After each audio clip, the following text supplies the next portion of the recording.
স্থানাঙ্ক জ্যামিতি কি? দেখো, আমরা লেখচিত্র করার সময় বিভিন্ন সহসমীকরণের আজ আমরা দূরত্ব সংক্রান্ত সূত্রগুলো শিখব।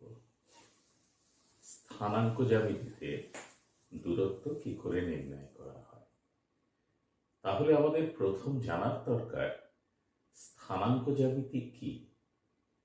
দেখো, আমরা লেখচিত্র করার সময় বিভিন্ন সহসমীকরণের সরলরেখার সমীকরণ অঙ্কন করেছি, অথবা বিভিন্ন স্থানাঙ্কের সাহায্যে বিভিন্ন বিন্দু আমরা লেখচিত্রে চিহ্নিত করেছি। তাহলে একাধিক বিন্দু যুক্ত করে আমরা রেখাংশ বা সরলরেখা তৈরি করতে শিখেছি।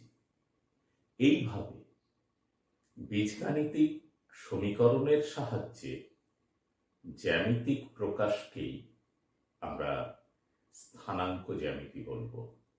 যেমন আমাদের কাছে যদি দুটি বিন্দুর স্থানাঙ্ক ধরো 3, 0 এবং 3, 5 নেওয়া হয়, তবে এই বিন্দু দুটিকে যুক্ত করলে একটি রেখাংশ পাওয়া যায়। এবি হচ্ছে এই বিন্দুদ্বয়ের সংযোজক রেখাংশ। অথবা আমি যদি একটা সমীকরণ নেই 2x + 3y = 6, অর্থাৎ কিনা x/3 y/2 একে সংযোগ করলে আমরা একটা সরলরেখা পেতে পারি।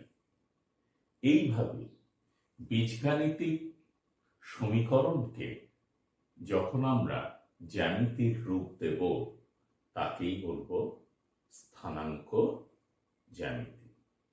এই স্থানাঙ্ক জ্যামিতিতে দূরত্ব নির্ণয় একটি গুরুত্বপূর্ণ ভূমিকা গ্রহণ করে, কারণ এই দূরত্ব নির্ণয় যদি আমরা একবার শিখে নিতে পারি, তবে আমরা জ্যামিতিতে অনেক কিছু জিনিস আয়ত্ত করতে পারব।